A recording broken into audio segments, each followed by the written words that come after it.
Good morning, beautiful girl. Violet Carvey heard her mom's chirpy voice as soon as she entered the kitchen.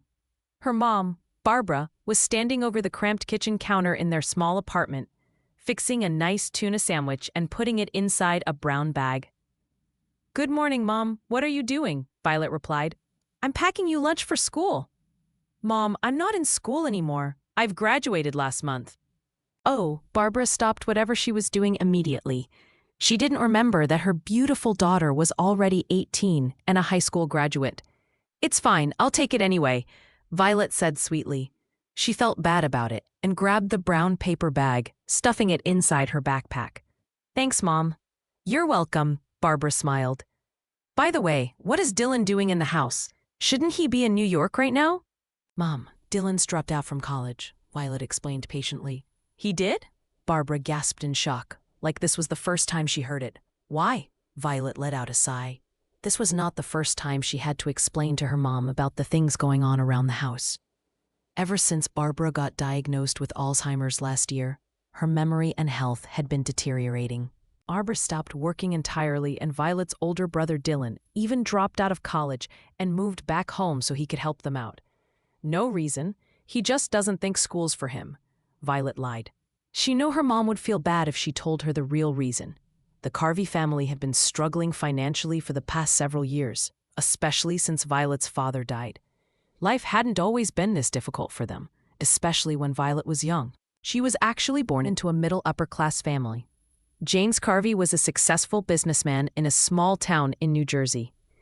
Violet and Dylan enjoyed a wonderful lifestyle growing up, but everything changed when Violet was 13 years old. Her father wanted to expand his business, and he made a bad business deal with some powerful people in Italy. These people ended up bankrupting her father's business.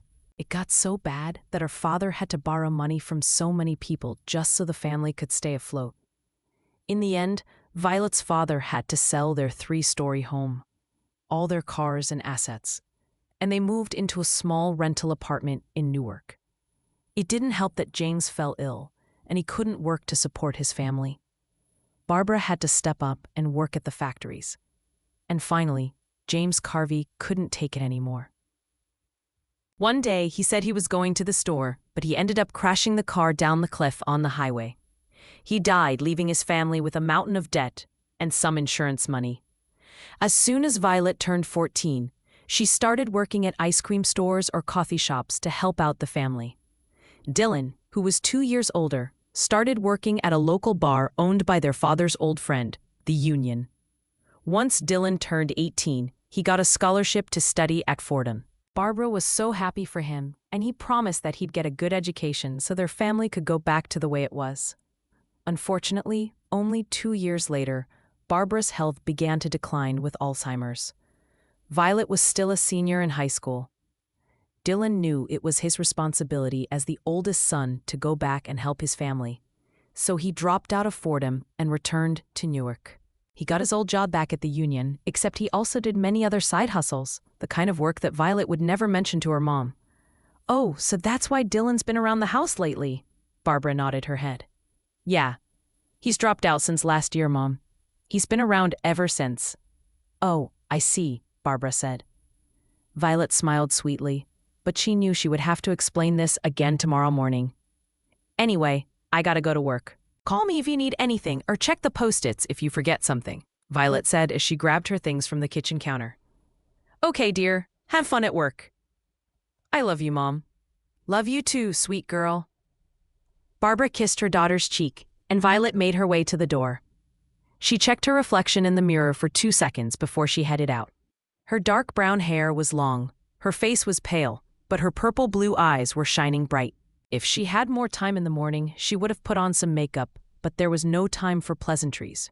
Her shift at the local coffee shop starts in 15 minutes, and she should be out the door by now. So without a second thought, Violet shrugged and left the house. Some quiet time. Walking out of the house, Violet quickly raced to the bus stop, and she managed to catch the incoming bus going downtown. After a 10-minute ride later, she arrived at her stop and made her way to the coffee shop. Within minutes, Violet already got her apron on and she was manning the register at the coffee shop. "Welcome to City Coffee. What can I get you today?" Violet greeted her first customer of the day. This was a line she'd spoken so many times in her life, it came out like a reflex. She didn't even have to look up from the register. She'd just hear their order, punch it in, and quickly make the drink. "Violet? Violet Carvey?" the girl standing in front of her said. Violet looked up from the register and saw a familiar face. It was a girl about her age, and she might have seen this girl around school before. "Oh, hey, you're Nicole, right?" "Yeah, we took AP Calc together." "That's right. How are you?" Violet smiled. "I'm good. I'm with Hanson and Ashley. You remember them?" Nicole turned to the glass windows and waved at her friends standing outside. "Guys, look! It's Violet, our valedictorian!" "Oh yeah," Violet laughed nervously and waved at the people outside. They were waving at her and mouthing hi. "I go here all the time. I didn't know you work here," Nicole said. "Only almost every day." Violet turned her eyes back to the register. "So what can I get you?" "An iced latte, please." Coming right up. Violet punched the order and turned to the coffee station. Her hands were skillfully working the coffee machine. She loved the smell of freshly ground coffee, and she found making coffees to be a therapeutic act. She'd prefer if people didn't talk to her when she was making them, but Nicole didn't know that. She was too excited to run into a high school friend, so she kept chatting. "I can't believe that high school's already over. Can you?" she said. "Time sure flies," Violet replied shortly. "I know, I'm excited about college though. I'm going to Georgetown." "Georgetown's a great school. Congratulations." "Thanks. And I heard you got a full ride scholarship to Harvard. Is that true?" "Yeah." "That's so cool. When are you leaving?" "I'm not going to Harvard." "What?" Nicole squeaked so loud, people nearby turned their heads to her. "I had to turn it down," Violet shrugged simply. "You turned down a full ride scholarship to Harvard?" "Yeah. I wish I could go, but I can't be too far away from New Jersey right now. My mom needs me." She gave Nicole a weak smile and turned back to the coffee she was making. "Aw, you're such a good person, Vi." Nicole pouted and sighed. "I don't know if I could do that if I were you." "Here's your iced latte. That'll be $3.75. Violet put the drink on the counter. "Here you go. Keep the change." Nicole handed her a $5 bill. "Thank you." Nicole took the drink and smiled. Violet smiled politely back and turned her attention to the next customer. Nicole took the hint, and she headed outside. "Hi, welcome to City Coffee. What can I get you?" "Say." Violet's shift at the coffee shop ended at around 5 p.m. She was tired from standing around all day, but the day wasn't over yet.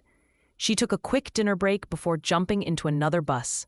This time, it was heading to the Union in Jersey City. Ever since she graduated high school and she wasn't going to college, Violet thought about filling her time with as much work as she could. Not only that, her mother needed money for treatment, but the Carvey family still owed a lot of money to a lot of people. She had to do her part to help chip in any way she could. Violet arrived at the Union just before 7 o'clock. The Union was a fancy Western saloon-style bar that had been around in the neighborhood since the 1980s. The owner, Danny, was a good friend of Violet's dad because they grew up together in high school. Danny felt bad about what happened to James, so when James's son and daughter asked for a job at his bar, he allowed them to work and paid them a little extra sometimes. Violet started working as a waitress there a few months ago. Danny noticed right away that she was a smart girl. She was also a skilled barista, and once she started watching the bartenders mixing drinks, it didn't take long before she ended up picking up that skill as well. Violet preferred working as a bartender than as a waitress. Sometimes the guys in the bar would get drunk and handsy, and they'd put their hands on her miniskirt. That never sat well with her, especially when Dylan was around. He would start a fight over it. But being the bartender, Violet felt a lot safer because she was always behind the bar. No one could touch her there. She'd make less money in tips, but the peace of mind was priceless. Dylan was always around the bar a lot, as he was now promoted as the bar manager by Danny. Working under Danny was great, but Dylan was always looking for ways to make more money. Violet noticed that Dylan would sometimes do shady deals in the VIP section. He'd find girls or drugs for the VIP customers. One time, he even got a guy a gun. Dylan never wanted to talk about his backdoor activities with Violet, So whenever she asked about it, he always shrugged it off and told her it's better if she doesn't know. "Why are you dressed so extra today? It's like you're applying for a job at a bank," Violet commented as she saw Dylan walking out of the manager's office in a suit and tie. Normally, her brother would only wear jeans and a black t-shirt. His long dark hair was always messy and unkempt, but he made an effort to comb them today. "Didn't you hear? We got special guests coming tonight." Dylan played with his eyebrows and leaned against the bar counter. "Watch it. I just cleaned the bar." Violet shoved him away. "Sorry," he muttered, and took out a cigarette from his pocket. "And what special guests? Those basketball guys? Or that rapper Ice-T?" Violet said as she wiped the bar again. "Nope, not athletes and rappers." "Then what?" "The Mafia." Violet's eyes shot up instinctively. She thought Dylan must be joking, but his expression was dead serious. He took a long drag of his cigarette before blowing the smoke away, in the direction opposite of Violet. "What Mafia?" she asked. "The Van Zandt family," Dylan whispered lowly, so that only she could hear him. "They're coming tonight, and they've got the whole VIP section booked." Much like everyone who had grown up in New Jersey, Violet had heard about the Van Zandt clan like it was a folklore story, gradually returning to normal tone. They were the biggest mobster group in New Jersey since the Luciano family. The leader, Damon Van Zandt, took over the leadership after Joe Luciano died 5 years ago. Violet had heard many stories. Most of them weren't great, but she never saw these people in real life. She never had a reason to. Her life was mostly peaceful and idyllic. She spent all her days at school, working at the coffee shop, and she'd go to church on Sundays. It was only recently that she started working at the Union, and so far the only famous people that came here were rap stars or athletes. Suddenly, as if on cue, the front door flew open and a group of men in black suits appeared.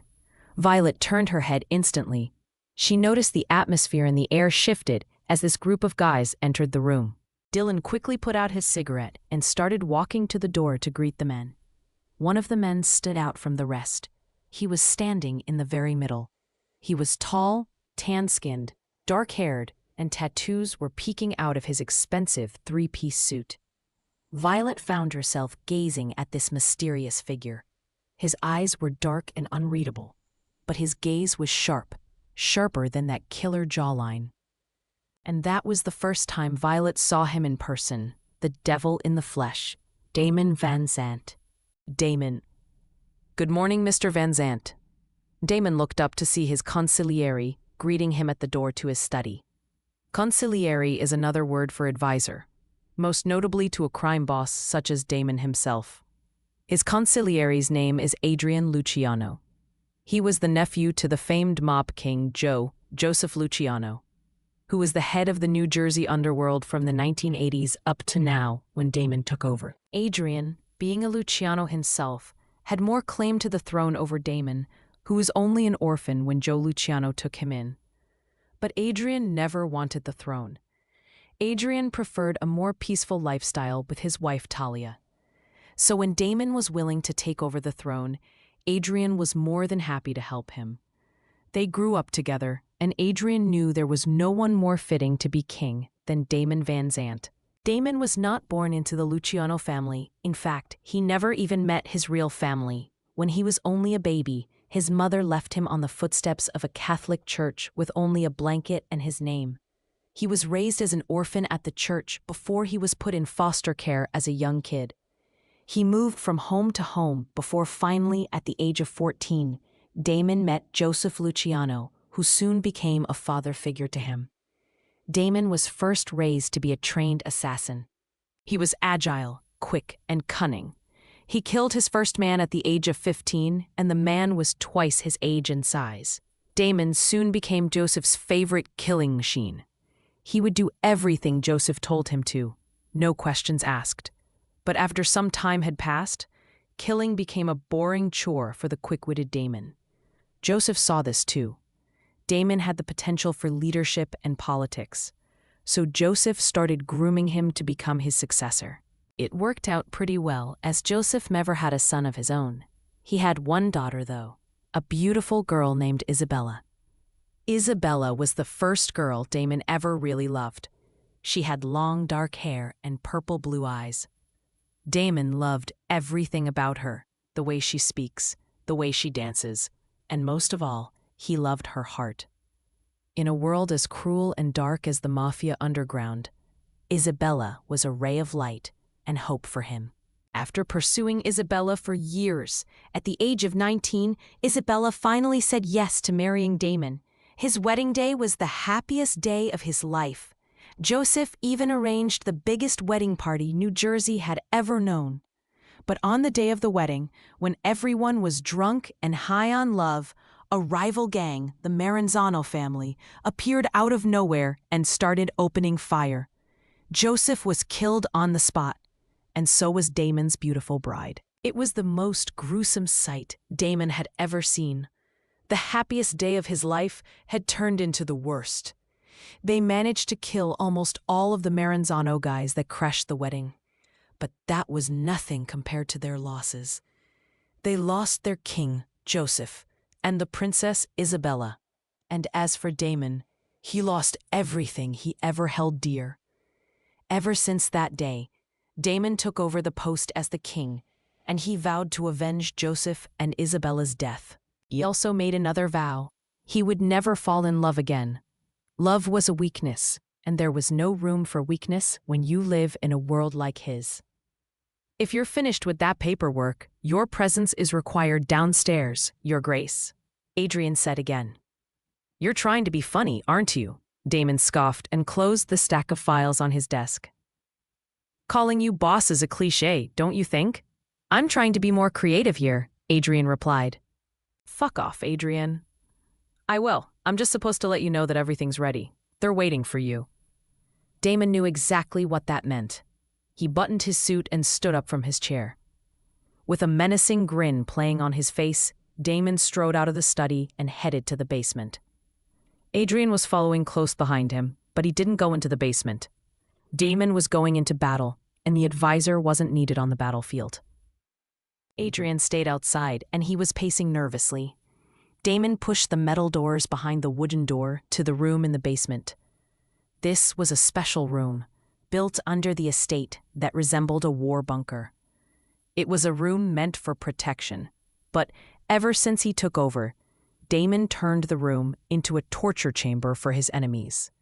And today, the room was housing 2 Maranzano boys that Damon's guys picked up last night. Boss, Liam, Damon's #1 right-hand man, greeted him. Damon nodded at Liam, and Liam pulled the black fabric covering the 2 Maranzano guys' heads. They were both tied to a chair, their faces bruised and swollen, and so were their kneecaps. Please, Damon, please, the guy on the left said. It was my cousin's idea. We had nothing to do with it. Damon, it was 5 years ago. A lot of things had changed since then. We even gave up a lot of our New York territories to you, the guy on the right said. You didn't give it up? I took them, Damon said curtly. He started pacing around the 2 guys, and the one on the left closed his eyes in fear. He even smelled like pee, as he had probably pissed himself last night. And you're right, 5 years is a long time. I should probably let it go, Damon said to the guy on the right. He swallowed hard and waited for Damon to continue. Unfortunately, 5 years is not a long enough time for a vendetta. The 2 guys shuddered in fear as Damon took out a gun from his holster. Damon clicked the safety off and pointed the mouth between the 2 guys. Damon, please, the one on the left begged. You're only gonna prolong this war, the one on the right said. There's already enough innocent blood being shed. Damon ignored their pleas and turned to Liam instead. How many mouths do I need to send a message? He asked. Just one, Liam replied. That's what I thought. Bang. Without wasting another second, Damon had pulled the trigger. He didn't even need to look, and he shot his target straight in the head. The guy on the right went limp as there was a clear bullet hole on his forehead. You can send the message, Damon said to the guy on the left who was shaking through and through. Damon Van Zandt does not forget. To be continued. Damon. Damon tried wiping the blood on his cuffs, but it was no use. There was too much splatter, and now his suit was ruined. He climbed up the stairs in annoyance and found Adrian waiting for him at the door. "It's done," Damon announced. "That was fast," Adrian followed as Damon kept walking. "It's not even afternoon yet, and I've already ruined my suit," Damon sighed. "For someone who's not Italian, you speak like a true Italian," Adrian chuckled. "He just killed a man, but he's worried about his suit. What can I say? Death is just a natural human process. Right, Adrian?" Damon shot Adrian a knowing look. "Right." Adrian smiled, turned flat. Damon stopped at the door to his study, and Adrian stopped as well. Adrian opened his mouth, and it looked like he was going to say something, but he wasn't fast enough. "I'm taking a quick break. Send my number 1 in," Damon said quickly. He didn't wait for Adrian to answer, and he just left, disappearing back into his study. As soon as he was inside, Damon let out a long sigh and took off his bloody suit and shirt. His toned body was all muscles, and there were marks and cuts all over. These were battle scars that he'd accumulated all these years. Damon made his way to the desk and stared at the stack of files before him. He was obsessed with eliminating the Maranzano family, which was the biggest mafia family in New York and a longtime enemy to the Luciano family. The files in front of him contained data of the Maranzano businesses as well as their key players. The 2 guys downstairs were only pieces of pawns to his chess set. Damon only needed them to send a message to their king, Victor Maranzano, that his family's glory days are coming to an end. Knock. Knock. The knocking sound pulled Damon from his thoughts, and he looked up at the door. The door creaked open, and a woman walked in. She was Sabrina, Damon's number 1 female companion of the week. Ever since Isabella, Damon never gave his heart to anyone else, and girls were only the means to an end. Sabrina was young and eager to please. She was wearing her sexy latex uniform that revealed very little to the imagination. A playful smile stretched on her face as she strode over to Damon's desk. "I've been waiting for your call all day," she whispered seductively. "Got some business to take care of in the morning," Damon said as he got up. "I heard." Sabrina stood right in front of him and put her hands on his broad chest. "You've been working so hard, master. Let me take care of you for a change." Sabrina pushed Damon until he sat back down on the chair. The smile on her face was growing larger as she climbed on top of him. Her lips were aimed for his neck, and Damon's hand slowly reached up to her neck. "You," Damon hissed as his hand choked the girl's neck. She gasped in shock as she couldn't breathe. "You don't tell me what to do," he ordered, and she nodded her head. Damon released his hand and Sabrina staggered back. Her hands went to her neck, which was now bruised and blue. "Get on your fucking knees." Damon stood up and undid his belt. Swallowing hard, Sabrina quickly obeyed her master. It was her first week being Damon's number 1, as he got bored of his previous number 1. Damon usually never spent more than a couple of weeks with the same girl, but Sabrina was determined to make a difference. She came from the rougher part of town, and being the Mafia King's number 1 girl was the best thing she could aspire for. Smack!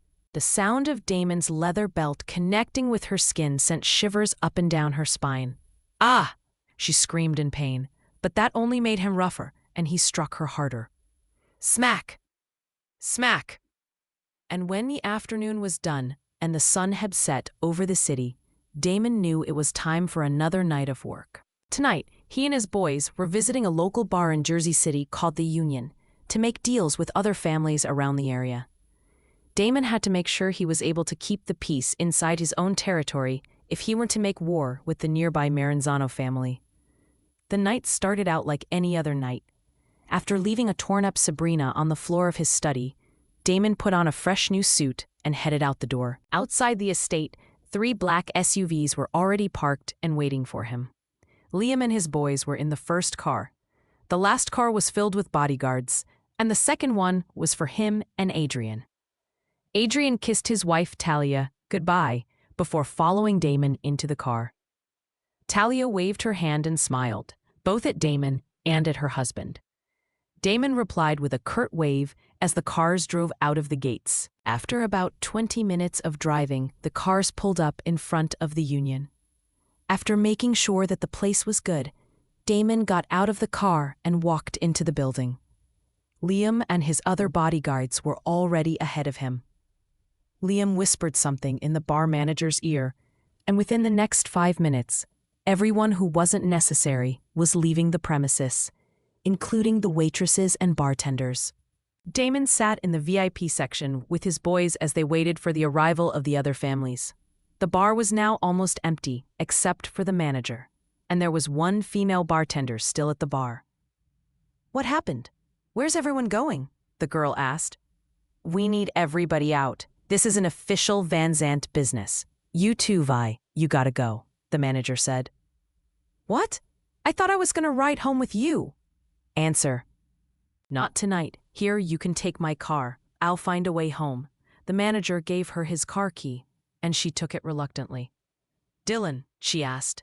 "Don't worry, just go," he ordered. Damon leaned over and whispered something in Liam's ear. Liam then stood up and walked closer to the bar. "Dylan," he yelled. "Yeah," the manager turned back. "The boss wants your best scotch," Liam said. "All right, I'll go get it." "Nah, we need you in there. Have the girl bring it." Liam didn't wait for Dylan to respond, and he already turned back to the VIP section. The girl and the manager exchanged a worried look. "Just get the drink, give it to him, and you go straight home. You understand?" the manager hissed. The girl quickly nodded her head. Dylan was now joining the Van Zandt army at the VIP section. Liam was telling him what to do and what to expect once all the families were gathered. Meanwhile, Damon's eyes traveled back to the bar, and he found himself watching the girl. She was grabbing a bottle of scotch and several glasses before bringing them over to their table. Damon watched as the girl came closer and closer to his view. She had long brown hair and eyes as blue as the ocean, with just a hint of purple.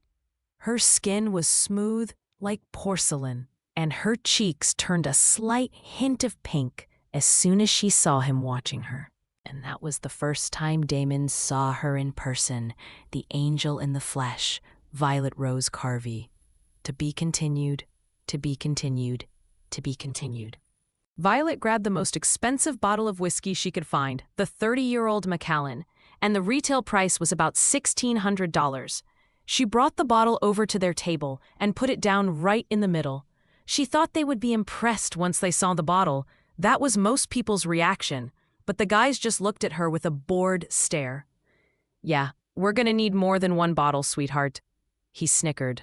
The guy sitting next to Damon snickered. "It's coming right up," Violet said, and turned to her heels. She didn't know why she was stammering. She had been serving drinks for customers her entire life. She didn't need to stutter like that. Violet thought maybe the nervousness was because a Mafia king was staring at her like a hawk. She didn't know what she did wrong, but Damon Van Zandt had been glaring at her ever since he walked in here. Violet was busy pulling out more bottles of the Macallan from the bar when she heard another guy spoke to Dylan. "So, I heard you got some pretty girls around here?" "Yeah, where are the girls at?" another guy laughed. "You want them right now?" Dylan asked. "Why not right now?" "Well, all right." Dylan got up to his feet and strode to his office. Violet rolled her eyes to herself because she knew what was coming next. This wasn't the first time Dylan hosted a private party for special guests. Danny, the bar owner, was never fond of these things, so Dylan would have to do it under the table. This was a risky business, but Dylan was always handsomely paid, so the risk was worth it. "Why, hello, boys." A group of female strippers emerged from Dylan's office. They were all dressed in revealing lace clothing. Or actually, let's just call it what it was. They were dressed in their underwear. The guys cheered and smiled as the group of girls joined them. Dylan went all out with this one. He handpicked only the best and prettiest girls for this event. Violet brought 5 more bottles of the Macallan and put them on the table. She had to maneuver through the group of dancing girls to get there, but she made it just fine. Once she put down the drinks, Violet waited for a moment to see if they'd ask for anything else. But the guys were too busy getting lap dances from the girls. Shrugging to herself, Violet went back to the bar to close the register. Every now and then, she'd look up from the register and watch Dylan hand out packets of white powder to the guys. She shook her head to herself and continued counting the register. Then she took a moment to look up again, and this time, her eyes met Damon's. Damon's eyes were dark and mysterious. Violet couldn't read what he was thinking. Everyone else seemed to be having a great time, but Damon looked almost bored. "I told you to get out of here, Vi." Dylan's voice broke through her thoughts. Violet whipped her head around to see Dylan leaning by the bar. "I gotta close the register first, you dummy," she replied. "I can do that," he hissed. "Like you did the last time you had a private party?" Every time Dylan hosted a private party, he always ended up blacking out. He'd forget to close down the register, and he'd get in trouble with Danny the next day. Violet was only looking out for him. "Good point," Dylan sighed. "But you get your ass out of here as soon as you're done." He pointed a warning finger at her. Dylan knew how rowdy these parties could get, and they were dealing with the Mafia this time. He didn't like his little sister being around these people. "Don't worry, I have no intention of staying a second longer," Violet replied and continued crunching the numbers. "Yo, Dylan," another one of the guys yelled. "Yes, what can I do for you boys?" Dylan returned to the table with a fake smile on his face. "Our guests are arriving. We'll need more bottles." "All right, man, I got you," Dylan nodded. As if on cue, the front door opened and a group of older-looking guys walked in. They were also dressed sharply in black suits. If she didn't know any better, Violet would think that they'd just walked into a funeral. The group of guys met each other, and Damon got up to shake hands with one of the older guys. Meanwhile, on the other edge of the table, Violet saw one of the stripper girls was giving one of the guys a blowjob. What a sight to see. Violet blushed to herself as she was taken aback. She wasn't even the type that watches porn, and one was happening right before her eyes. She almost lost her count too, but luckily, the calculator showed her the right numbers. After she finished closing down the register, Violet took one last look at Dylan. The guys were sharing their white powders with him, and he was now high out of his mind. Violet let out a sigh and turned away. This was another sight she didn't want to see. In between the rowdy guys and the dancing girls, Violet managed to slip out quietly out of the room. She grabbed her things from the staff room before heading outside to the parking lot. But before she could make it to the back door, she turned a corner and found someone was standing in front of her. The walls were cramped, and the tall man was completely blocking her way. "Excuse me," she said in annoyance, but the man didn't budge. "Leaving so soon?" he said in a low, husky voice. The man lifted his face, and Violet could see who he was. It was Damon. His dark brown eyes pierced into hers, and Violet found herself swallowing hard. "Are we boring you?" he said again. His one hand was holding the wall in front of him while he was leaning back. Violet had no way of escaping. "No, my shift's ended," she stammered. Damon's lips curved up a smile. Then he cocked his head to the side and watched her like she was a sight to marvel at. "What's your name?" he said. "Violet." "Nice to meet you, Violet." Damon stretched out his hand, and Violet took a second to think, before she shook it politely. Violet was about to pull her hand away, but Damon held it there a second longer. Violet looked up instinctively, and suddenly Damon was standing so close in front of her. She almost gasped in shock, but Damon only smirked. And not just that, there was a spark in his eyes. Violet didn't know if she should run or scream, but she quickly pulled her composure and pulled her hand away. With his hand off the wall, Violet sought space for her to walk away.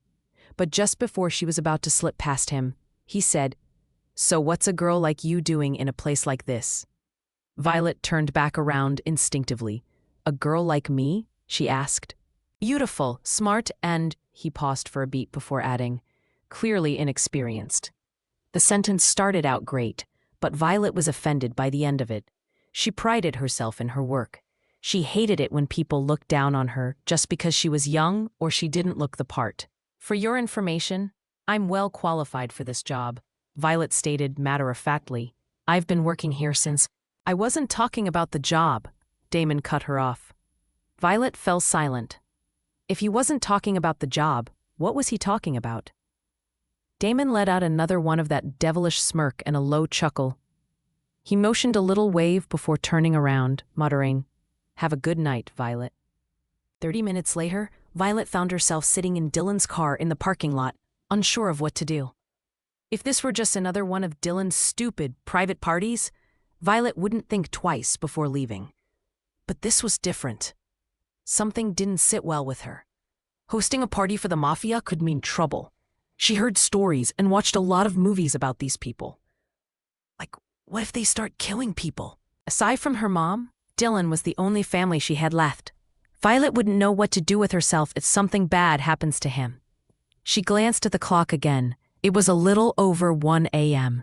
This kind of party would probably be over in a few hours. Violet thought maybe she should wait and take Dylan home with her. But suddenly, on the corner of her eye, Violet noticed a black car driving by from the rearview mirror. She had seen the same car driving by for the past 15 minutes. Something was clearly wrong here. The black car stopped in front of the entrance to the bar. Violet could feel the tension in the air rising. She slumped down to her seat and continued watching from the rearview mirror. She noticed 2 guys were in that car. They weren't dressed in black suits. One of them picked up something that looked like a walkie-talkie and started talking.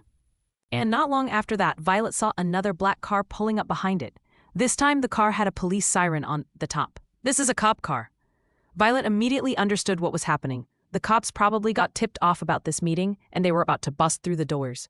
This would be really bad, especially for Dylan, who was hosting and facilitating this party. There were girls and drugs involved, and Dylan would go to prison. No, no, no. Without a second thought, Violet stealthily slipped out of the car and made her way back inside. She had to warn Dylan and make sure he got out of here before the cops came in. "Dylan! Dylan!" Violet was racing through the back corridor and screaming for Dylan. But when she got to the main room, she saw that it was empty except for the stripper girls. The girls were shoving wads of money into their underwear, and some were already changing into their normal clothes. "What? Where did everyone go?" Violet demanded. One of the stripper girls pointed to the staff room's door. Violet quickly made her way over. She pushed the door back to find the group of guys, all 20 of them, rummaging and looking for something all around the staff room. "What are you guys doing in here?" she demanded. "It's staff only." "The only staff here has passed out." One of the guys pointed to a blacked-out Dylan. He was lying flat on the floor. "Dylan!" Violet quickly bent down for him. He was still breathing. He was just asleep. "They're coming in," one of the guys said as she peered from the window. "We got company." All the other guys suddenly took out their guns and pointed the mouths to the door. Violet's jaw dropped in shock. She had never seen so many guns in one place at a time. "Guys, they're cops," another guy said, trying to defuse the situation. He was one of the young guys that sat next to Damon the entire night. "The consigliary's right, you can't just shoot at cops," an older man said.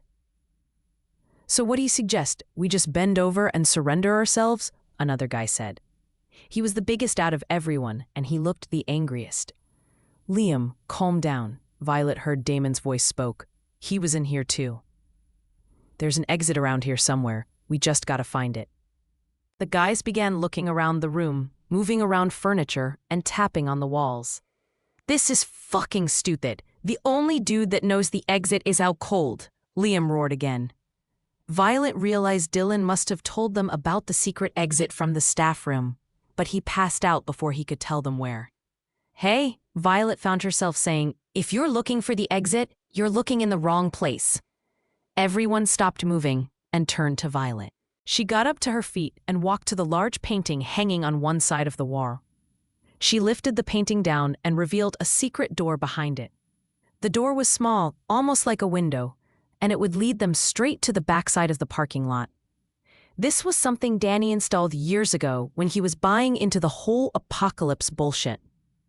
Not wasting another minute, a guys opened the door, and one by one they slipped right out. Violet stepped aside and watched everyone piling out of the room. Damon was one of the last ones to leave, and he stopped his tracks to talk to her, like he wasn't in a hurry. "I'll be sure to return the favor," he said. "Don't worry about it. Just go, she said. Oh no, Damon Van Zandt never forgets, Damon replied. Damon left her one last smirk and a nod before finally exiting the room. Once the door was closed behind him, Violet hung the painting back, making sure the exit was completely covered. Crash! And suddenly, the door to the staff room was busted open. A half-dozen policemen in uniform held their guns up at Violet, and she gasped in terror. Police, put your hands up. To be continued. To be continued. Violet. Officer, this is just a misunderstanding. Violet had been repeating the same words over and over again as she was being questioned at the police station. When the police came to raid the Union, all they could find was empty whiskey bottles, a passed-out Dylan, and Violet standing in the staff room. Even all the strippers were gone without a trace. Violet must admit they were very well trained. We got a tip that some gang members were meeting at the bar. Did you not see any of them? The police officer asked her again. No, for the last time I told you. I was closing down the bar and my brother was passed out because he drank too much. We were all alone in there, Violet said reassuringly. If you don't believe me, check the register. I've closed the books and I was getting ready to leave, and about half an hour later, you guys came in. The police officer let out a sigh and slumped back to his chair. He was watching Violet's expression like a hawk, but she wasn't giving anything away. Sure, spending her Saturday morning in a police interrogation room wasn't something she was keen on doing. But at this rate, this might as well happen. Sir, with all due respect, I think the girl's telling the truth, another cop suddenly chimed in. He was younger and probably lower in the ranks. He was standing in the back of the room and wearing a hat. Violet started to notice him, and his face looked familiar to her. What's that, Miller? The older cop said. I know her, and I know her brother. She's a good girl. She's not the kind that would lie. Violet then realized that this guy was Jesse Miller. He was a couple of years older than Dylan, and he used to live down the street from her. Jesse was an all-American boy, tall, blonde, and handsome. They weren't very close, but they did go to the same high school. You'll vouch for her? The older cop asked again. Yes, sir, Jesse said firmly. Well, all right. The older cop let out a final sigh. We don't have any evidence. Innocent until proven otherwise, right? Does this mean I can go? Violet asked eagerly. Yes, Jesse replied. And my brother? Him too. Violet let out the biggest sigh of relief as the other cops began leaving the room. Jesse was left alone with Violet, and he gave her a reassuring smile. Thanks, Jesse, Violet whispered. Let me drive you guys back, he nodded. Safe and tranquil, Jesse was left alone with Violet, and he gave her a reassuring smile. When Violet was finally released from the police station, it was already daylight. It was about 10 in the morning, and Dylan was still dead asleep in the back of the car. Jesse was driving, and Violet sat in the front seat. Safe and tranquil. When Violet was finally released from the police station, it was already daylight. It was about 10 in the morning, and Dylan was still dead asleep in the back of the car. Jesse was driving, and Violet sat in the front seat. Jesse and Violet enjoyed some chit-chatting on the way back home. Violet told him about the situation with her mom, and Jesse talked about what he did after high school and joining the police academy. Violet actually enjoyed their talks. Jesse was funny and easy to talk to. It was like catching up with an old friend. If they had met under better circumstances, Violet might have enjoyed it even more. And yes, of course, Violet noticed how good-looking Jesse was. He was well-built, had gorgeous blue eyes, and a lovely smile. Sometimes she'd even catch him looking in her direction, too, but Violet didn't want to get big-headed. She just assumed that he was trying to look at the side mirror. After about half an hour of driving, the car pulled to a stop in front of Violet's apartment building. Violet took off her seatbelt and glanced back at the sleeping Dylan. I can help carry him in, Jesse said, as if he could read her mind. Oh no, you've done so much for us already, Violet said politely. I've done this plenty of times, I got it, Jesse said. Oh, okay, Jesse nodded. Violet got out of the car and pulled Dylan out by his shoulders. He was somewhere in between awake and dreaming. Violet put his arms around her and dragged him to the sidewalk. "Thank you for driving us," Violet said as Jesse rolled down his window. "And thanks again for what you did." "No problem. I know you two are innocent," Jesse said, pausing for a beat before adding, "Well, you at least." Violet cracked out a smile. She then turned to her heels, and she was about to climb up the stairs when Jesse called out to her again. "Hey, Violet." "Yeah?" Violet whipped her head back and watched as Jesse shuffled uncomfortably in his seat. I know this may sound weird or whatever, but do you maybe want to grab dinner with me sometime?" he said. Violet wasn't expecting this at all. Growing up, Jesse was about 5 or 6 years older than her. She never thought he'd see her as more than just the little girl that lives down the street. Is he asking me out on a date? Violet thought about asking the question, but somehow that made her feel embarrassed. It could just be a normie dinner. Maybe he wanted to catch up some more and continue the talks they had in the car. Yeah, sure, Violet replied. "Dinner sounds good." "Great, I'll call you," he said. "Okay." Jesse didn't bother getting her number. He probably had it from the station earlier, because Violet had to fill out a bunch of paperwork. He gave her one last smile before driving the car away. Violet stared at him for a second longer, before turning to her heels, heading into the apartment building. "You know he meant that as a date, right?" To be continued. Violet. Violet suddenly heard Dylan's coherent voice. She was dragging him up the stairs, and it turned out that he was awake all this time. Violet immediately let go of his arms, and Dylan fell to the ground with a loud thud. "Ouch!" he protested. "Shut up, Dylan. He just saved our asses," Violet hissed, and continued up the stairs. "You did that, actually. You saved all our asses," Dylan chuckled, and followed her up. "Thanks a lot, Vi." Violet let out a deep sigh. She couldn't care less about the Mafia. She only cared about Dylan. If she gave them up, Dylan would get dragged down with them. That was the only reason why she lied for them to the cops. And that was one time too many. Dylan and Violet were about to reach the door, but Violet stopped her brother from getting in. She had one last thing to say, and she didn't want their mother to hear this. "Dylan, you've got to stop doing this," Violet said rather sternly. "Doing what?" He was playing dumb. "The private parties. We can make do without them, especially if it's connected to the—" She paused, leaning in closer and whispering, "freaking Mafia." Violet hissed the last part, so only Dylan could hear her. "Oh, really?" Dylan scoffed. He then pulled out his phone and showed Violet the screen. "Look at how much tips I'm getting just from last night." "Those are just the tips?" Violet gaped. She stared at the zeros attached to the last payment Dylan received on his Venmo account. $10,000 for a night, baby," Dylan hollered and put his phone away. He pushed past the shocked Violet and opened the door to their apartment. $10,000 just for tips? For one person? For one night? "Ma, we're home," Dylan announced proudly and stepped inside. Violet was following behind him.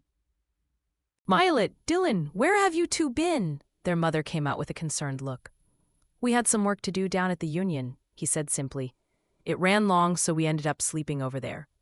"Oh, okay. Do you guys want some breakfast?" Their mom didn't wait for them to answer, and she already decided. "I'll make you some breakfast." "No, Mom, it's okay. I'm tired. I'm just gonna sleep," Violet said. "Nonsense. You need to eat something." "Look at you. You're so thin." Her mom wasn't taking no for an answer. "Just eat a little, and you can sleep after." Barbara Carvey stepped into the kitchen as her son and daughter followed right behind her. Today was a good day for Violet's mom. It seemed like she remembered most of everything. On these kinds of days, Violet would consider it a blessing. So even though she hadn't slept all night and she was dying for a hot shower, she obeyed her mom's wishes and ate breakfast with her family. Violet, Dylan, and Barbara sat around the small dining table and ate the eggs and bacon that Barbara made. Dylan and Barbara were talking about a TV show Barbara watched last night, and Violet was tuning out. She was mostly silent, but Violet enjoyed the comfort of being around her mom and brother. Honestly, Violet was still thinking about the $10,000 Dylan got as tips. She did a quick math, and if Dylan could do that just once a week, they'd be $40,000 richer every month. That kind of money could go a long way, especially that they still need to pay the mortgage and their dad's debt. And not to mention, Barbara would be able to get better treatment for her Alzheimer's. "So, are you going to go out with him?" Dylan's voice suddenly broke through Violet's daydreaming. "Huh?" She looked up instinctively. Her mom and brother were staring right at her. "Go out?" Barbara repeated Dylan's words. "Violet's got a date?" "Yeah, with a policeman," Dylan snickered. "No, it's not a date. It's just dinner," Violet glared at him. "A policeman?" Barbara was now very interested. "How did you two meet?" "At the police station interrogation room," Dylan was jokingly answering, but Violet quickly stepped on his foot to stop him from talking. "No, don't listen to him," Violet said quickly. "He's Jesse Miller, Mom. He used to live down the street." "Oh, Jesse Miller?" Barbara looked up as if she was thinking hard about something. "I remember him. He's a good-looking kid. And he's asked Violet out on a date." Dylan interjected again. "It's just dinner." Violet rolled her eyes dramatically. "Besides, a guy like him is never going to be interested in a girl like me." "What do you mean?" her mother asked. "He's like beautiful, and I'm all plain," she sighed, motioning to her face and body. Violet never had much luck with guys in her life. She was always too bookish and serious. When all the girls in her high school were making makeup tutorials on YouTube or making TikTok videos, Violet stayed in the library to study or at the coffee shop to work. Guys like Jesse Miller would never notice someone like her. The only reason he was so nice to her was because they used to be neighbors, and he felt bad that her innocent ass was being dragged to the police station. "That's nonsense, Vi. You're beautiful. And plenty of guys adore you," her mother said in protest. "Of course you have to say that, Mom. You're my mom." "Psst, yeah, right. Which guys?" she scoffed. "The one that sent you the gift." "What gift?" "There's a package sent for you. It arrived this morning." "For me?" "A very nice man in a suit sent it. I put it in your room." Violet narrowed her eyes at her mom, but Barbara only shrugged. She didn't even have any guy friends, let alone a gentleman caller. "And I don't remember ordering anything from Amazon," she trailed. "Plus, Amazon delivery guys wouldn't wear suits." Violet couldn't wait any longer. She instantly got to her feet and raced to her bedroom. It was a small apartment, so it didn't take her long for her to get there. Violet opened the door to find a big white box sitting on her. She approached the box and her finger trailed the lid. Violet could feel the hard material of the box, and she knew this must be an expensive packaging. Definitely not Amazon. Slowly and gently, Violet opened the lid, and she gasped at the sight before her. Inside the box was a glamorous arrangement of purple flowers, roses to be exact. Violet had never seen such beautiful flowers in her life. "Whoa, those look mighty expensive?" Violet whipped her head to see Dylan standing at the doorframe. He was holding a plate and eating as he walked inside her room. "I didn't even know they could make violet roses," Violet giggled to herself. She had seen plenty of red, pink, or white roses before, but she had never seen it in this color. "And Violet Rose is my name." "Who's it from?" Dylan asked. Violet tried to reach around the box to see if there was a card, and she found something resembling an envelope at the bottom of the box, underneath all the roses. She pulled it out, and it was a big white envelope, much too thick for a card. Violet and Dylan exchanged a curious look as Violet held the heavy envelope in her hand. They then took a peek at what's inside, and their jaws dropped to the ground.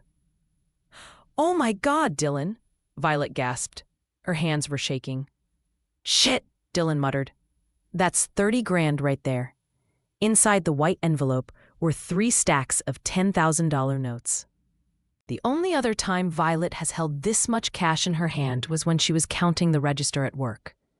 Also tucked inside the envelope was a small black card. Dylan watched in bewilderment as Violet pulled the black card out. "What's it say?" he asked. Violet swallowed hard as she read the one line written in gold ink.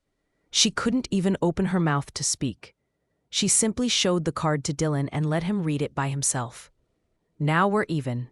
DVZ. I'll be sure to return the favor," Damon said moments before he left the scene. He could hear the police sirens in the background, but he still took time to talk to the girl. "Don't worry about it. Just go," she said. She looked even more worried than him. "Oh no, Damon Van Zandt never forgets," he said finally. Damon took one look at the girl before he disappeared into the night. Her eyes were the most captivating things he'd ever seen. They were blue with hints of violet in it. He had never seen such mysterious, glorious eyes.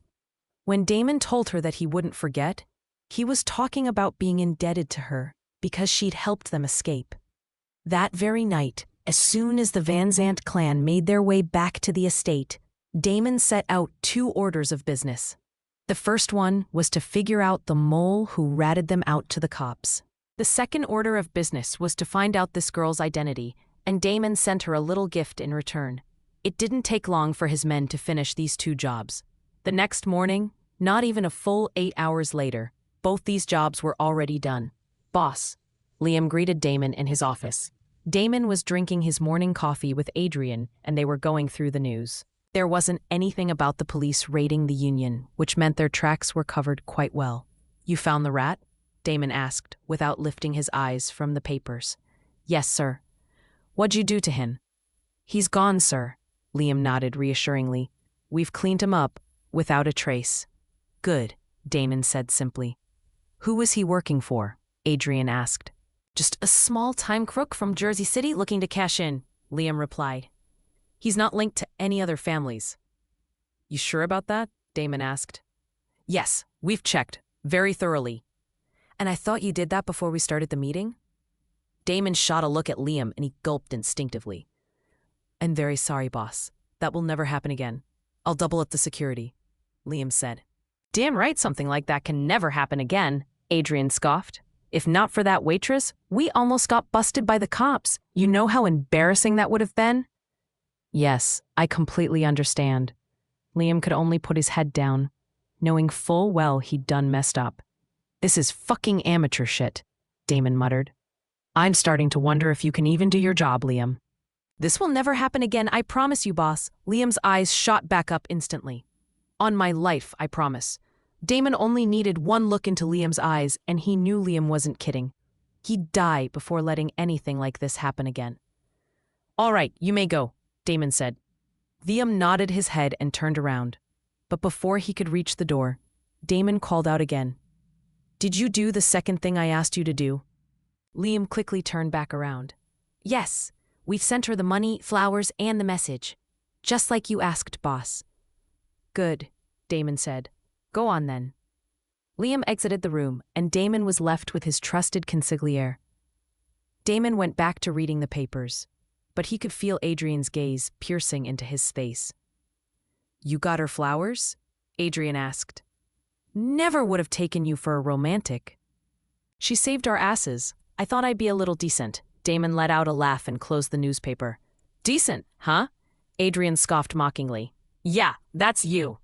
Damon wasn't even offended by that jab.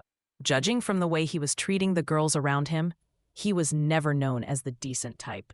Heck, he never even called these girls by their names. He just assigned numbers to them, and he changed girls like he changed his ties. "I got some time before my next meeting. Send my number 1 and number 2 in, will you?" Damon said to Adrian, exactly proving his point. "It's not even the afternoon yet, and you already have an appetite," Adrian joked as he headed for the door. Damon only gave him a bored stare. "He'll be right in here, boss." Stop short, and Damon's health continued to thrive without a hitch. The little incident in the Union didn't even make it to the papers, so their reputation was still gold. Damon went on with his days like he normally would. He'd take care of business, he'd plan for expansion, and he'd enjoy leisure time with his carefully selected group of female companions. But ever since that incident, Damon found it difficult to go on with his life like normal. The days were fine, but the nights were strange. He found himself dreaming about her and her eyes, and he'd wake up feeling restless and agitated. The dreams always started out the same. He was walking down the long hallway, and Violet was walking in his direction. He felt the urge to talk to her, so he put his hand up and blocked her way. So, What's a girl like you doing in a place like this? A girl like me? She asked. Beautiful, smart, and clearly inexperienced. She narrowed her eyes and gave him a look like she was offended. For your information, I'm well qualified for this job, she stated matter-of-factly. I've been working here since... I wasn't talking about the job, Damon cut her off. What are you talking about then? I've seen the way you look at me, and you look away. His eyes darted to her lips and back to her eyes. Why, you can't handle a little heat? She let out a little gasp, unsure of what to say. Damon only smiled and leaned closer. Both his hands were up on the walls, trapping the little girl in her place. She looked up at him, and Damon could see the fear in her eyes. She was squirming, and it made Damon's blood boil. He was thoroughly enjoying this. Damon licked his lips, and his eyes turned hooded and dark. She swallowed hard and turned her face to the side as his mouth landed on the skin of her neck. He inhaled her scent, and she smelled so divine that he almost lost himself. Damon, she breathed. Scream if you must, her skin. And if you need me to stop, just say the word. Not wasting another second, Damon's mouth connected with the sweet spot on her neck. He kissed and sucked hard on her skin, like he was about to eat her alive. Her hands raised up to push him back, but Damon grabbed them and pinned her above her head. Damon closed the distance between their bodies, and he could feel her writhing against him. She was trashing and jerking around, clearly inexperienced in terms of handling her own body. Damon trailed kisses all over her neck and jaw, and he stopped right before their lips could touch. Tell me, what do you want? He whispered breathlessly. I don't want you to stop, she replied. Her voice a mix of reluctance and desire. That was exactly what he wanted to hear. He let out a smirk and threw her down on the bed. He ripped through her clothes until she was lying naked before him, powerless and hungry. Before he delved down to capture her lips, he caught a glimpse of her beautiful eyes, the blue and purplish glint. It made him smile, and he was smiling as he claimed her body for his pleasure. He trailed kisses down from her lips to her neck and chest. He rolled his tongue over her nipples and sucked each one of them until they were hard. He kept going all the way down until he found her entrance. She was raw, pink, and wet, completely untouched. Damon's flesh was burning with desire. He was so hard for this girl, it was painful to keep it in. Damon positioned himself on her entrance, and his tip was touching her warm wetness. It felt so good that Damon felt the need to stop and savor this moment. He glided himself all along her folds, just teasing her. Damon, please. Damon only smiled as she begged shamelessly for him. She tried to squirm closer, but he held her back firmly in place. His hands were on her thighs, and he spread her open before her. She was trembling before him, and he loved seeing it. He took another moment to look at her before plunging himself inside her, hard and deep. And that was when the dream would stop. It always stopped before he could get to the good part, and it was driving him insane. Damon was left frustrated, and no matter how many other women he'd call into his room, he could never get off the way he wanted to. What the fuck is wrong with me? He thought to himself. This was already the third night that this dream happened. Damon had repaid his debt to Violet. There was no reason why she should still be on his mind, but she was. When he said the words, Damon Van Zandt never forgets, this was not what he meant. He didn't want to be thinking about some girl and waking up in the dead of the night, but Violet and her beautiful eyes were haunting him. And no matter what he did, he just couldn't forget her. This is bullshit. Damon woke up at 4 in the morning today, and he couldn't go back to sleep. He let out a deep sigh and walked to his office instead. He knew he had to do something to get this girl off his mind. He decided on a glass of scotch and a cigarette to keep him company, but even those weren't enough. Damon thought for a moment before pushing a button on his desk. And about 5 minutes later, Adrian appeared at his door. He was still in his sleeping clothes, panting and anxious. You called for me? He asked. Yeah, have a seat, Damon said. It's 4 in the morning. I'd assume this is serious, Adrian said as he sat down. What's going on? What do you know about that bar manager at the Union? Dylan Carvey? Adrian narrowed his eyes. He's just this young dude managing the bar. He's got connections with girls and small-time drug dealing. He's an okay guy, though. Why? And the waitress is his sister? That's right. Does that mean she's off limits? Adrian stared at Damon in disbelief, but Damon stood by his question. Dylan's not going to sell you his sister, if that's what you're implying, Adrian said matter-of-factly. He can get you other girls. Any other girls. He's known for that type of shit. He's a pimp with a moral code? That what you're saying? Damon scoffed. Damon, why are you asking me questions about some bar manager? What is it that you want? Adrian was looking irritated now. I want you to set up a meeting with him. I want to talk to this guy. A meeting? What for? Oh, I don't know. Pleasantries? It's never a bad thing to make friends and allies, don't you think? Adrian rolled his eyes dramatically and shook his head. Damon, I know you. You're not the type of guy who'd just do anything without a reason. What are you planning to do? It's simple, really, Damon said as he got up to his feet. He took the glass of scotch with him and headed back to his room. I'll make him an offer he can't refuse. ... To be continued. Violet. So what's a girl like you doing in a place like this? Damon said in that deep, husky voice. A girl like me? She asked back. Beautiful, smart, and clearly inexperienced. Violet narrowed her eyes and gave him a look like she was offended. For your information, I'm well qualified for this job. I've been working here since... I wasn't talking about the job. Damon cut her off. His deep brown eyes pierced into hers. What are you talking about then? I'd seen the way you look at me and you look away. His eyes darted to her lips and back to her eyes. Why? You can't handle a little heat? She let out a little gasp, unsure of what to say. Damon only smiled and leaned closer. Both his hands were up on the walls, trapping her little body in place. She looked up at him, and Damon could see the fear displayed in her eyes. She was squirming, and it made Damon's blood boil. He was thoroughly enjoying this. Damon licked his lips, and his eyes turned hooded and dark. She swallowed hard and turned her face to the side as his mouth landed on the skin of her neck. He inhaled her scent and let out an appreciative sigh. This made something inside Violet's stomach twist into knots, and she didn't know what that was. Damon, she breathed. Scream if you must, he murmured to her skin. And if you need me to stop, just say the word. Scream if I must. Not wasting another second, Damon's mouth connected with the sweet spot on her neck. He kissed and sucked hard on her skin, like he was about to eat her alive. Her hands raised up to push him back, but Damon grabbed them and pinned her above her head. Damon closed the distance between their bodies, and he could feel her writhing against him.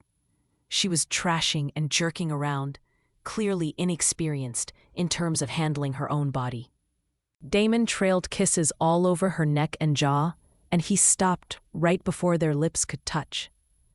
Tell me, what do you want? He whispered breathlessly. I don't want you to stop. Violet didn't know how these words could come out of her lips, but that was what happened. She never had a boyfriend or experienced anything like this with a guy before. This all felt foreign and new, and felt the need to experience more. Are you sure about that? Damon murmured to her lips. Yes. He let out another smirk, that devilishly sexy smirk, and then he closed the distance between their lips.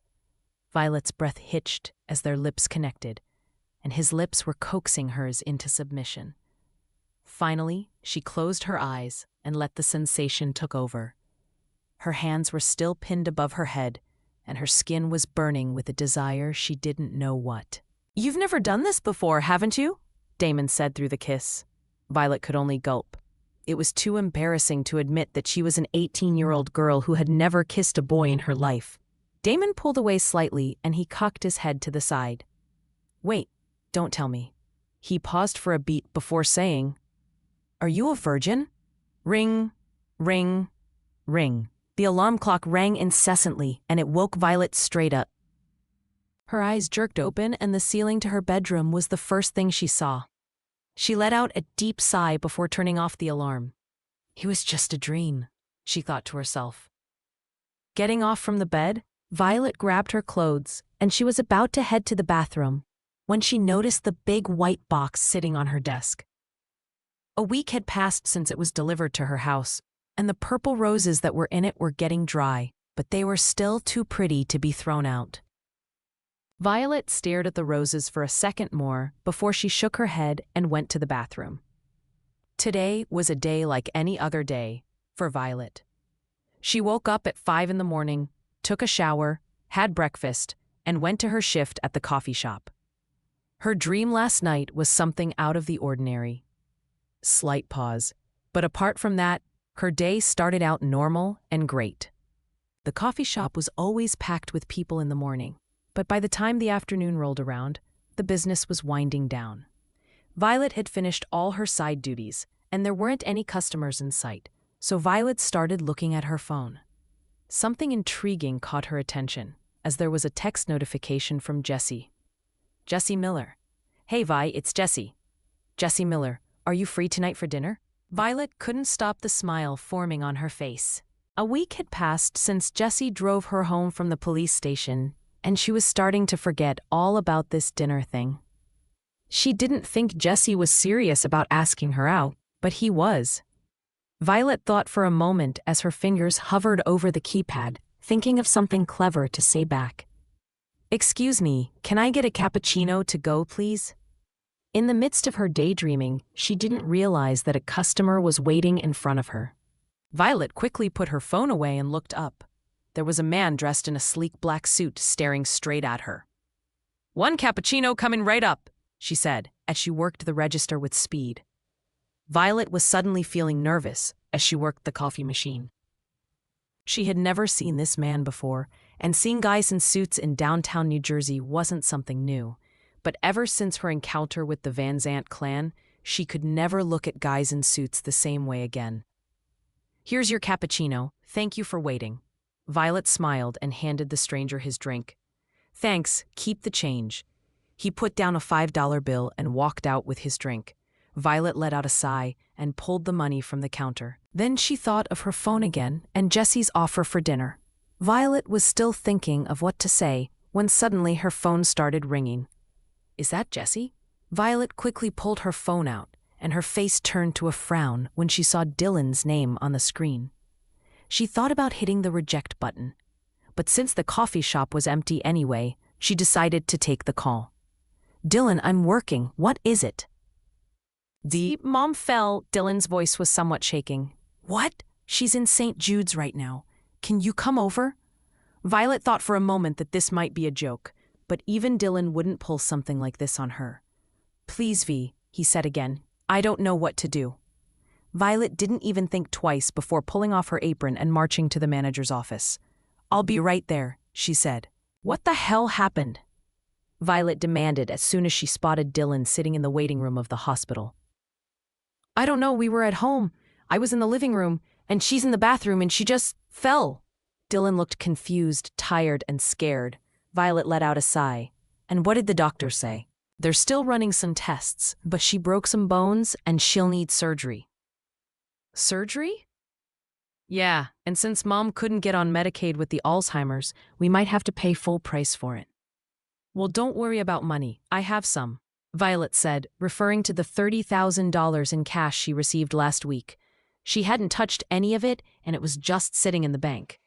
"I can go to the ATM right now and give it to you."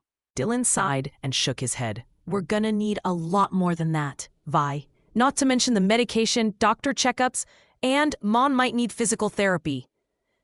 Dylan put a hand over his head and started raking his hair in frustration. Violet let out a deep breath and took a seat next to him. She put a hand on his shoulder and squeezed it gently. "Hey, we'll figure it out, I promise," she said reassuringly, though she herself didn't know how they could pull through this. "When can we see her?" "As soon as she's out of surgery. The nurse says it'll probably take another hour." Violet nodded and sat back on the chair. Dylan turned his head to the side, and Violet noticed his eyes were getting glassy. "Hey, it's going to be okay," she said. But Dylan only stayed quiet, staring out the window. Violet threw her gaze at the hospital walls, and her mind started to wander. Depending on the severity, this surgery could cost them $20,000 to $30,000 at least. Add the medication, physical therapy, and other expenses, it might come down to $100,000 in total. Their family could barely afford a normal life, let alone this. "We're gonna need a miracle to get through this one," she thought to herself. And suddenly, as if her prayers were being answered, a man dressed in a sleek black suit stepped up in front of her. He was a young man, probably in his early 20s, and his long brunette hair was neatly tied back. Violet saw his face, and he looked somewhat familiar. The man also smiled at her, but his gaze was mostly focused on Dylan. "Dylan Carvey?" he asked. Dylan turned his head instinctively and narrowed his eyes. "Who are you?" he asked back.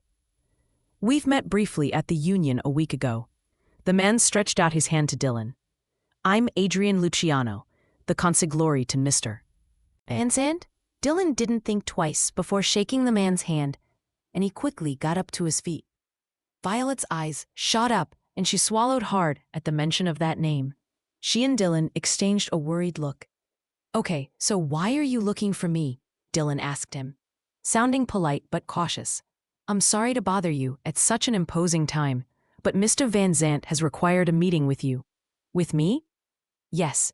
What about?" "Just pleasantries," he said, as if the word held a different meaning. "You'll know more once you've arrived at the estate." "The estate?" Violet and Dylan exchanged another look. The Mafia's boss consigliere had tracked Dylan down all the way to the hospital to call him out for a meeting at their estate. This must not be a normal meeting. And even though they didn't know what it was about, this could only mean one thing for them. This means trouble. Cut, cut, cut. Oh, to be continued. Violet. "Dylan, can I talk to you for a second?" Violet gave Adrian a polite smile before pulling Dylan to the side. She walked far enough to make sure Adrian couldn't hear her before she said, "What the hell is going on here?" "I don't know, Vi. The man just came out of nowhere." Dylan shrugged. "Did you do something? Or say something?" She narrowed her eyes. "Of course not," he said. "If this was about last week's thing, they wouldn't wait a whole week before finding me." "Then what's this about?" she asked. "And you know I don't like you hanging around these people." "I don't like it either, but these people pay us well," Dylan clapped back. "And I don't know if you know, but we really could use some extra cash right now." Violet let out a sigh. That was a good point. "What are you planning to do?" she asked him. "I'll go and meet him." Dylan paused for a beat before adding, "And maybe I'll ask to borrow some money." "You can't do that." Violet shook her head violently. "You remember what happened the last time Dad borrowed money from these people? Dad went to the wrong guy. He was involved with the Italians." Dylan sighed. "Damon Van Zandt is different." "How is he different?" "Well, he's not Italian." "Dylan!" Violet glared at her brother. "He's still leading the freaking Mafia." "Shh, keep it down, Vi. We're in a hospital." Dylan chuckled and looked around to make sure no one was listening. "Dylan, I need to know that you're going to go out there and not do anything stupid," Violet demanded. "Fine, I won't." "She's." Dylan raised his hands up as an act of surrender. "But I'm still gonna go and see him. I have to. He's called for me, and these people don't like being turned down." Violet nodded her head and bit her lip. "Are you gonna be okay, though?" she asked. "I think so. I mean, if he wants me dead and I'd be dead already." He shrugged again. "Dylan!" "I'll be fine, Vi." Dylan smiled reassuringly. "I'll just go see him, and maybe I'll offer in some of my goods or services." "Your goods or services?" She narrowed her eyes. "Well, yeah. You know, things that I got a connection for." Dylan covered his mouth as he spoke, making sure no one was hearing them. "You mean like—" Violet couldn't bring herself to continue the words, but she knew what he meant. Dylan's nickname at the Union was the Magician, because he was known as the guy that could pull anything out of thin air. Yes, that included drugs, weapons, and girls. But I doubt that he'll want anything from me, though, Dylan said again, muttering under his breath. I'm sure he can get any drug he wants, or any girl he wants, just by existing. So what would Damon want with Dylan? Violet thought. Hey, Dylan, can I ask you something? What? How much are they willing to pay for the, girls that you bring them? Violet couldn't even look at Dylan in the eyes as she spoke. It depends. Depends on? The request. Sometimes they want different things, you know? He said as he rubbed his head. Like a virgin could be sold for like 20 grand at least. Violet's eyes shot up as she heard the number, and she fell silent instantly, lost in her thoughts. Dylan noticed it, and he narrowed his eyes at her. Why? Why are you asking me this? He asked. Well, I don't know, she shrugged. I was just thinking, maybe I could. Oh, hell no, Dylan almost shouted, and the nurses walking past turned their heads. Dylan cleared his throat and quickly fixed his volume. Don't even think about it, Vi, he hissed under his breath. Why not? 20 grand could go a long way right now, she argued. No, Vi, stop being so ridiculous, Dylan glared at her. He was still in shock that she would even think of something like this. Look, I gotta go. The man's waiting. You stay here with Mom. I'll be right back. Okay, Violet nodded her head. Dylan let out another deep breath before he turned to his heels. Hey, Dylan, Violet called out to him before he got too far. Dylan turned around and waited for her to continue. Violet glanced at Adrian, who was smiling at her, and she turned her eyes back to Dylan again, muttering, "Be safe." Dylan gave her a small smile, and he replied, "I will." And with that, Dylan disappeared out of the hospital with the man in black. They got into a dark SUV parked outside, and the car drove away, leaving Violet alone with her thoughts. It's been another long day of work for Damon Van Zandt. There was always more to do, and work was never ending. Damon arrived back at the estate at around dinner time, but he didn't even stop to have dinner. He parked at a dark SUV. There was always more to do, and work was never ending. Damon arrived back at the estate at around dinner time, but he didn't even stop to have dinner. He parked at a dark SUV, leaving Violet alone with her thoughts. So, they're both gorgeous-looking teenagers, the Magpuls. Best time to get dinner.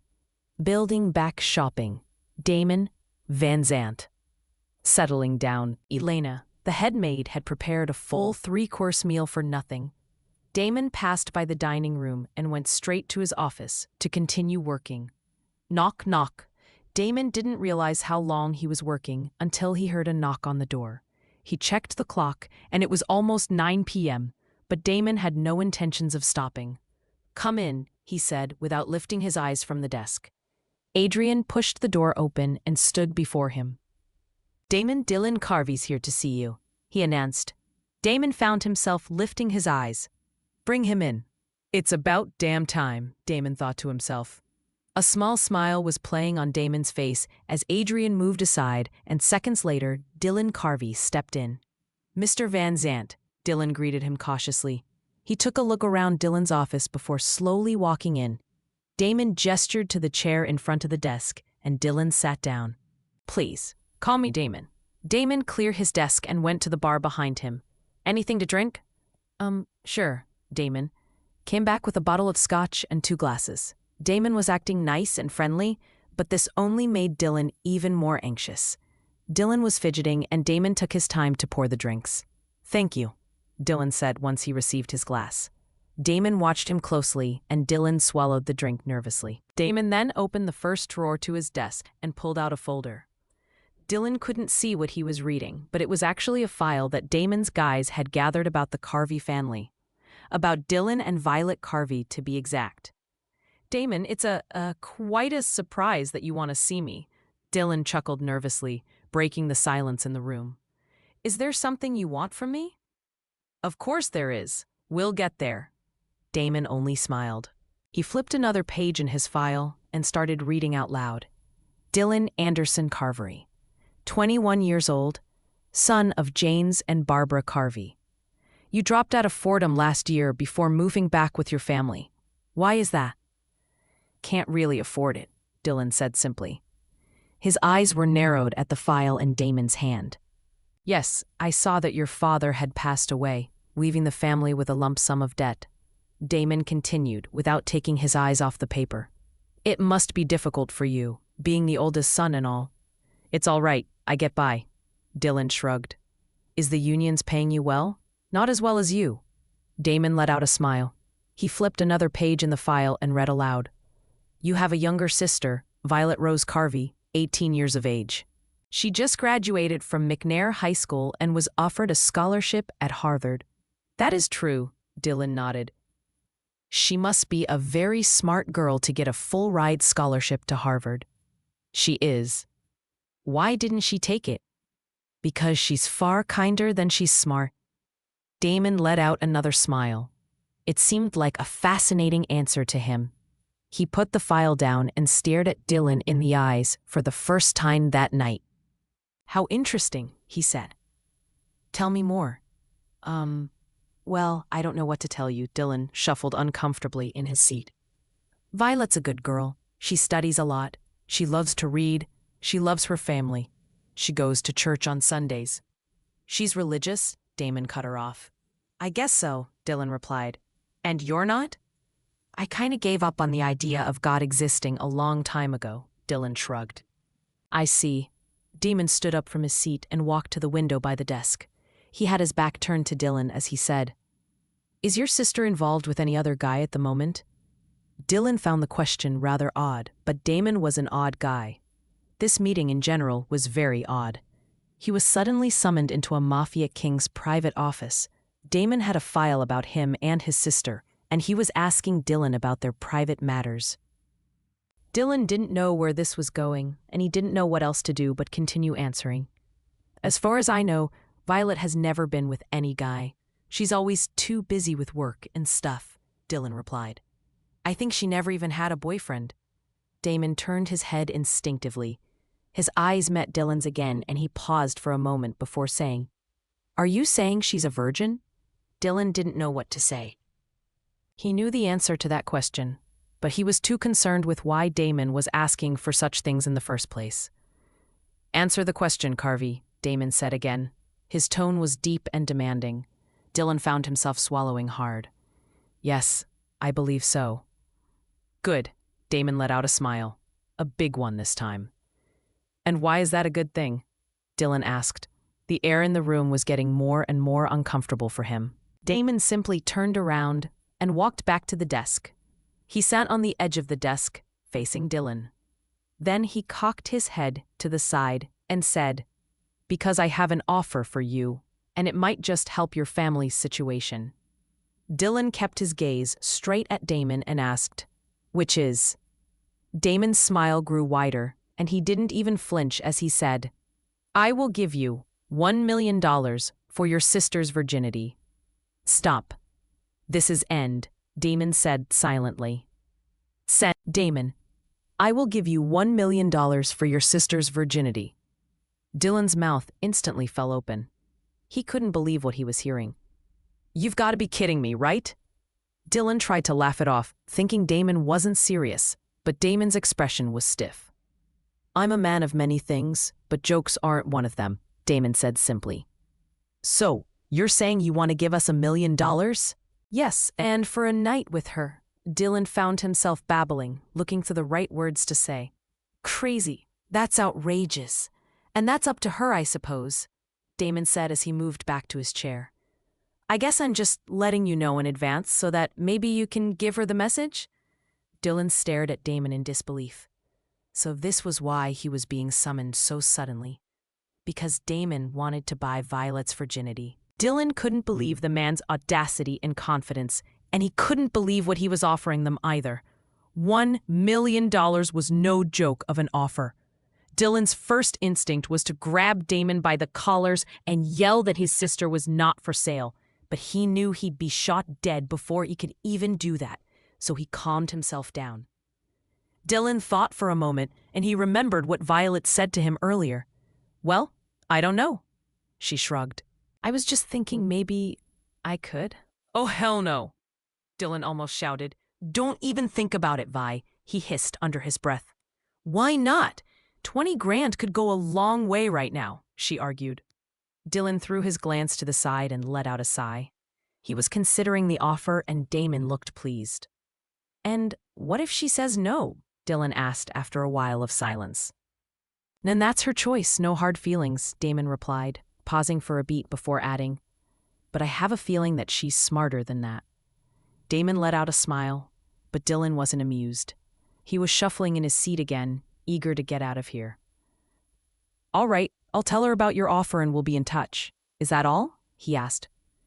That is all, Damon replied. Dylan got up to his feet. He couldn't wait to get back to the hospital and talk to Violet about the craziness of this whole thing. Oh, and Carvey, Damon said suddenly, causing Dylan to stop his tracks. The offer expires at midnight, and Dylan took up back to the hospital after he met with Damon. The big black SUV took him back to the hospital after he met with Damon. Their mother was out of surgery and she was resting. Violet and Dylan stepped out of the room for a moment, and Dylan told Violet everything that had happened the past hour. He's offering us $1 million for my virginity? Violet asked again, whispering the last part. That's what he said, Dylan sighed. He's not joking about it, is he? Does he look like the type that jokes to you? Dylan asked back. The car still outside waiting. He says the offer expires at midnight.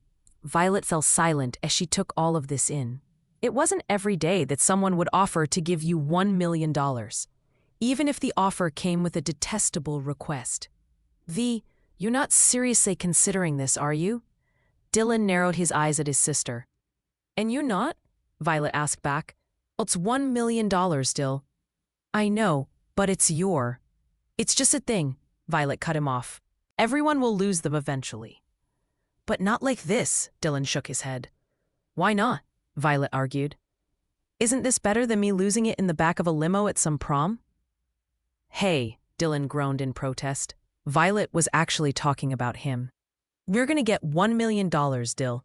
That could pay for Mom's therapy and get rid of Dad's debt. And who knows?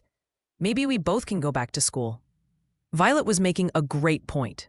Dylan would be lying if he said he didn't think of these things too, but he couldn't bring himself to allow his little sister to do such a despicable thing with her body. Dylan had supplied girls to guys and older men before. He knew what they could do to them. Violet was too pure and innocent. She wouldn't stand a chance, especially to a mafia king like Damon Van Zandt. But I'm your older brother, Vi. I'm supposed to protect you. I can't let you do this, Dylan said finally. You're not making me do anything I don't want to do, Dill, Violet sighed. Look, the way I see it, we're being given an out here. I say we take it. Dylan still looked uncertain, but Violet had that fire in her eyes. She was determined. She already made her choice. Anyway, it's just one night, right? She shrugged. Vi, I think you should take some time to think about this.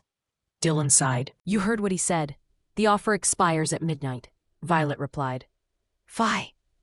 Don't worry, Dylan. I'll be safe and I'll be okay, Violet said reassuringly. It's just one night. I'll see you tomorrow morning.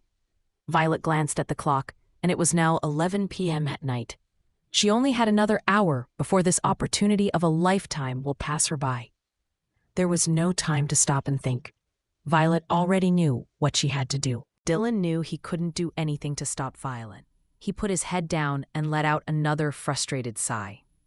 Violet put her hand on his shoulder and squeezed it gently.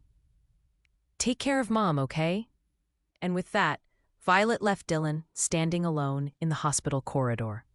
He watched his little sister walk out of the glass doors and into the black SUV parked outside. A part of him wanted to run after her to stop her, but he couldn't. Dylan was frozen still, standing and wondering if he had made the right choice by letting her go. Huff. Everything you've done. A note was standing. The black SUV pulled up into this massive estate with huge gates surrounding it. Violet had never been to this area of New Jersey before. This was where all the rich and famous people live, and Violet never had a reason to go here until today. The Van Zandt estate was a sprawling mega mansion that looked like an entire castle. and it was probably as big as her high school building. The car pulled to a stop in front of steps leading up to the front door, and the driver didn't even say one word to her. He probably assumed she'd know what to do. "Thank you," Violet said politely before exiting the car. The driver didn't respond at all. Violet stepped out and approached the tall doors. She swallowed hard before giving the door a few knocks. Violet had watched plenty of mafia movies like The Godfather, Goodfellas, and even The Irishman. She was expecting the doors to open to a bunch of guys with guns sitting in the room, but no. Seconds later, the door opened, and this middle-aged lady greeted her. There were no guys in suits and guns, just the lady with a big smile on her face. "Good evening. You must be Violet," she said. "Come on in." Violet took a moment to look around the mansion. Everything was covered in marble or glass and brass. The couches were made of leather, and there were a massive chandelier and fireplace in the middle of the great room. "Right this way, Mr. Van Zandt is expecting you," the woman said again, leading Violet towards the grand staircase. I'm sorry, who are you?" Violet asked. "I'm Elena, the head maid.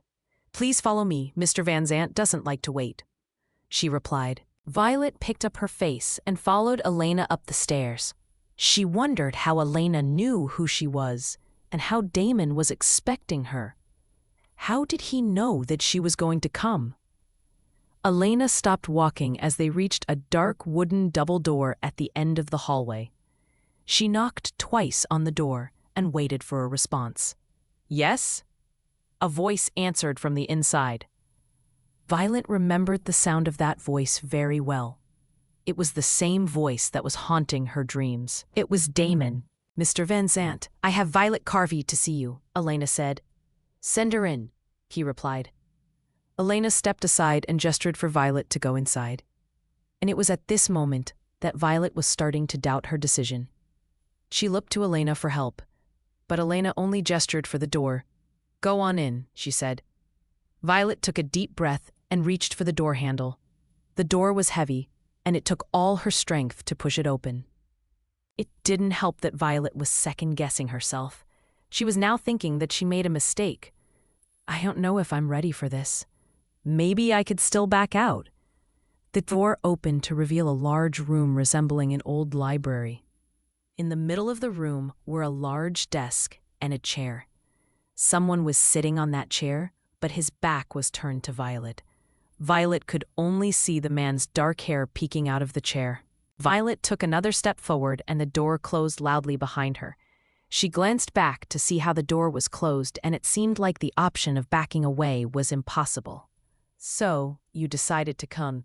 Damon's voice pulled Violet's attention back to the front. He was still sitting with his back to her, so she couldn't see his face. You didn't seem surprised," Violet replied. She was trying to act cool and calm, but she was shaking on the inside. "No, I had a feeling you'd make the right choice," Damon said. And with that, he turned his chair around in one swift move. Violet stopped her tracks as her eyes met Damon's. His head was cocked to the side, and his lips twitched into a smirk. Violet was suddenly lost in a trance. He looked just like in her dream. "Well, don't just stand there. Have a seat," he gestured to the chair in front of the desk.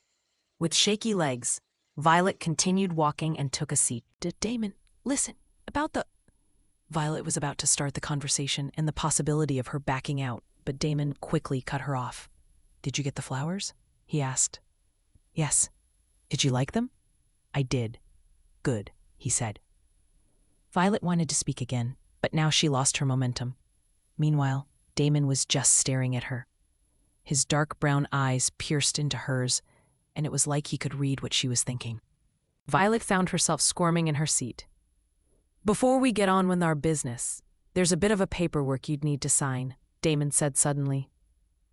He took out a piece of paper and pushed it towards Violet. "What's this?" she asked.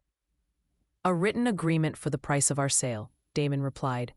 He said it so calmly and so nonchalantly, like he wasn't just buying a girl's virginity for $1 million. Violet swallowed hard, and her eyes began to glaze over the words on that paper. The agreement was pretty self-explanatory. It basically stated that she'd agree to this sale for the aforementioned price, and that their signatures would seal the deal. Damon already signed his part, and hers was left blank. Violet looked up to see Damon handing her a pen. She came into this room with the thought of backing out. But after reading this document, Violet had another change of heart. It was $1 million. This was more money than she could ever see in her lifetime. One night compared to that would be minuscule. One could even argue that it was a bargain. So before she could change her mind again, Violet took the pen from Damon's hand and signed her name on the dotted line.